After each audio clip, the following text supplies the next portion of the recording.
केजरीवाल जी, सुना है आईबी ने रिपोर्ट दी है कि भारतीय सेना ने पाकिस्तान पर जो एयर स्ट्राइक की थी वो सच की खबर है।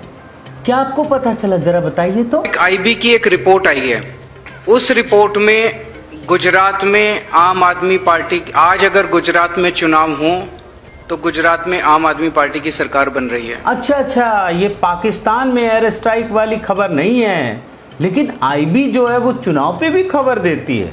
वाह, लेकिन आपको कैसे पता चला, ये भी तो बताइए। सूत्रों के मुताबिक। गजब सूत्र हैं आपके। और वैसे भी आप मुख्यमंत्री जैसी तो कम, ये जो पत्रकारों वाली हरकत होती है ना, उठपटांग, वो हरकतें करते हैं। लेकिन आपको एक बात याद है कि नहीं, 2014 में भी आपने एक रिपोर्ट दी थी, और वो भी बनारस चुनाव के समय जब आप मोदी जी के खिलाफ खड़े हुए थे। तब आपने क्या रिपोर्ट दी थी, जरा वो भी सुना दीजिए ना। नरेंद्र मोदी जी हार रहे हैं। लेकिन नरेंद्र मोदी जी तो हारे नहीं, यानी सूत्रों से मिली जो आईबी की आपकी रिपोर्ट है ना, वो तो झूठी निकल गई। लेकिन गोवा में भी आपने एक रिपोर्ट दी थी, अब जरा वो बताइए ना। नहीं बताएंगे, चलिए मैं आपका ट्वीट ही लोगों को पढ़ के सुना देता हूं। ये देखिए भाइयों, ट्वीट किया था इन्होंने, you must read this, BJP losing Goa as per opinion poll, AAP leading. लेकिन केजरीवाल जी, ये ओपिनियन पोल से काम नहीं चलेगा, पत्रकार ये सब नहीं करते, सीधे ठोक के बोलते हैं। आप भी बोलिए, खुल के बोलिए ना। नहीं बोलेंगे, चलिए आपका अगला ट्वीट भी पढ़ के सुना देते हैं लोगों को। देखिए दोस्तों क्या लिखा है इन्होंने, BJP losing badly in Goa. लेकिन बीजेपी तो गोवा में जीत गई, आप तो हार गए बुरी तरीके से। अब सच सच बताइए केजरीवाल जी, ये रिपोर्ट भी आपको किसने दी थी, आप सबको बताइए। सूत्रों के मुताबिक। ओहो, लगता है पत्रकारों को बदनाम करके मानेंगे, सूत्रों का नाम ले लेकर के। लेकिन अब थोड़ा आगे बढ़ते हैं। आपकी एक और रिपोर्ट मुझे याद है, उत्तर प्रदेश चुनाव को लेकर के। उस समय भी आपने कुछ कहा था, आप बोलेंगे या मैं दिखाऊं, ट्वीट दिखाऊं? चलिए मत बोलिए, कोई बात नहीं। मैं भाइयों देखिए, आप ट्वीट देखिए क्या लिखा है इन्होंने। मोदी जी का ये बयान दिखाता है कि भाजपा यूपी में बुरी तरह हार रही है और मोदी जी बहुत नर्वस हैं। बाप रे बाप, केजरीवाल जी गजब ज्ञानी हैं।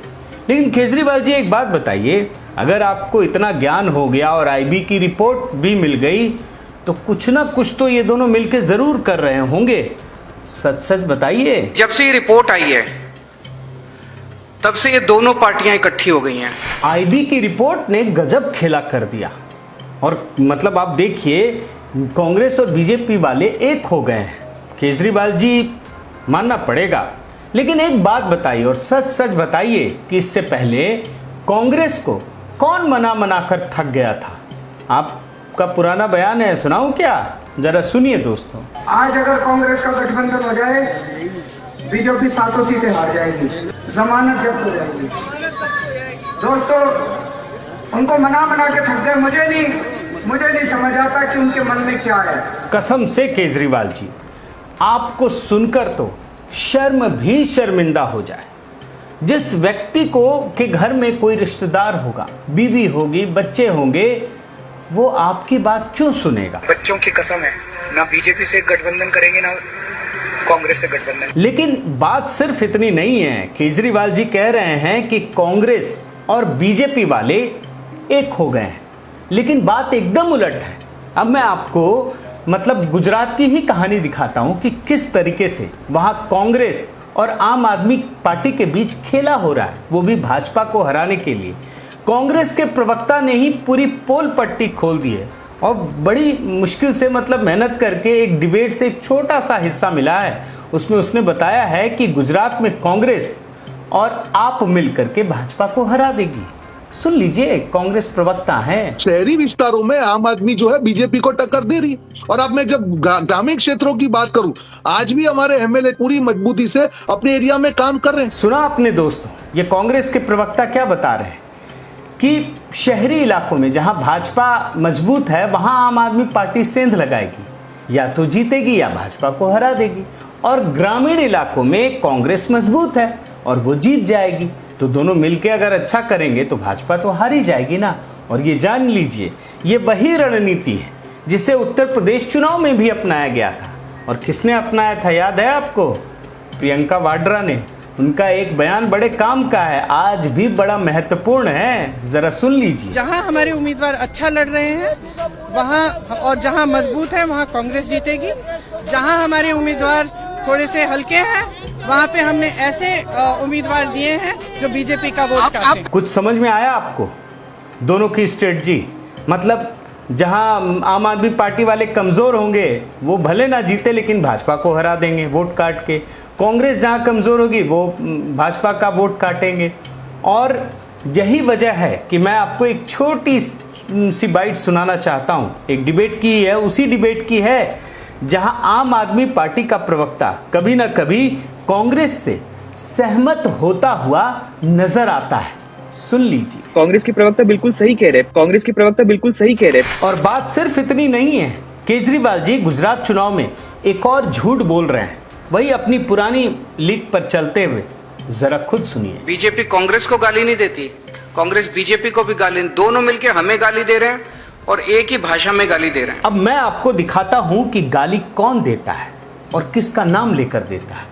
खुद केजरीवाल के मुंह से आप सुनिए। केजरीवाल कमीना है, केजरीवाल कमीना है। क्या कभी आपने मोदी जी, अमित शाह जी या किसी भी भारतीय जनता पार्टी के नेता से इस प्रकार की भाषा सुनी है?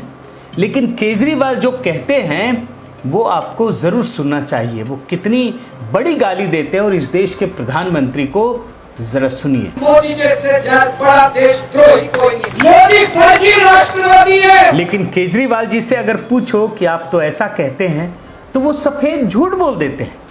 आपको सुनना चाहिए, सुनिए। जिसमें आप प्रधानमंत्री नरेंद्र मोदी को देशद्रोही बता रहे हैं। मैंने कभी देशद्रोही नहीं कहा। इसका तो वीडियो है, दिखाइए। अब इन परिस्थितियों में केजरीवाल के इस महत्वपूर्ण सवाल का जवाब आपको जरूर मिल जाएगा। मैं शक्ल से ठग नजर आता हूं।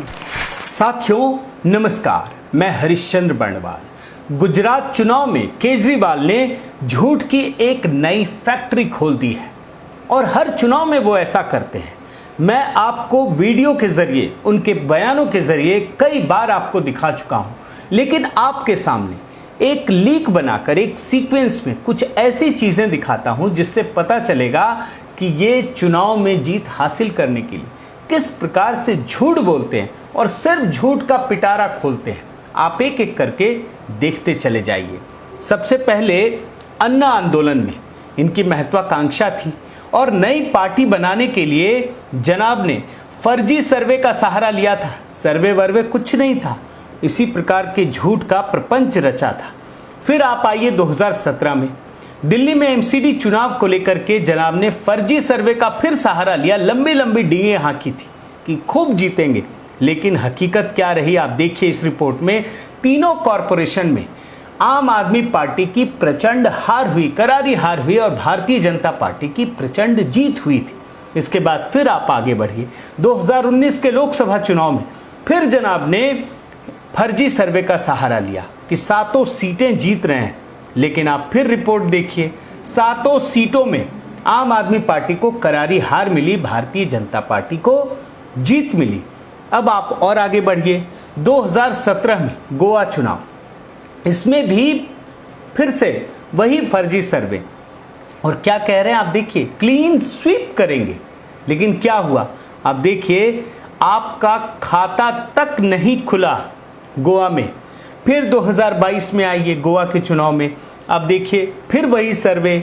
मतलब झूठ, पाखंड, जो भी शब्द आपको आता आप जोड़ लीजिए, शब्द भी खत्म हो गए। कितना आपको बोलेंगे इसमें। तो मतलब जो गोवा का इस बार जो हाल था ना, आम आदमी पार्टी का जो मुख्यमंत्री का उम्मीदवार था वही चुनाव हार गया। 39 में से 35 सीटों पर जमानत जब्त हो गई। अब आप और एक देखिए, उत्तराखंड में आम आदमी पार्टी ने जीत का जश्न मनाना शुरू कर दिया। रिपोर्ट देखते जाइएगा, उस पर अगर मैं बीच में जाऊंगा तो बहुत लंबा वीडियो हो जाएगा। लेकिन स्थिति क्या है आप देखिए, यहां पर 70 में से 67 उम्मीदवारों की जमानत तब जब्त हो गई और जो इनका उम्मीदवार है ना मुख्यमंत्री का, वो भी हार गया। अब केजरीवाल वही काम गुजरात में कर रहे हैं। झूठ की पूरी फैक्ट्री खोल दी है। अभी आपने आईबी के सर्वे के नाम पर देखा कि किस तरीके से झूठ बोल रहे हैं। कोई सबूत नहीं होगा, कुछ नहीं बता सकते, और यही काम इन्होंने फिर सर्वे के नाम पे करना शुरू किया। और जो आपका झाड़ू लगाने वाले पत्रकार हैं, संस्थान हैं, बिना किसी जांच परख के वो एकदम छापने लगते हैं। आप देखिए 58 सीटें हासिल होंगी। अब ये बढ़ता चला जाएगा, झूठ होगा, बाद में एक भी नहीं जीतेंगे। और ऐसा ही माहौल केजरीवाल ने 2017 में गुजरात चुनाव में बनाया था, और यहां सभी सीटों पर जमानत जब्त हो गई थी केजरीवाल की। आप देख लीजिए, आपके उम्मीदवारों को गुजरात में नोटा से भी कम वोट मिले थे। यही सच्चाई है। और याद रखिए कि केजरीवाल ने जिस समय आईबी का नाम लेकर प्रपंच रचा, उसी दिन उनके झूठ की पोल खुल गई।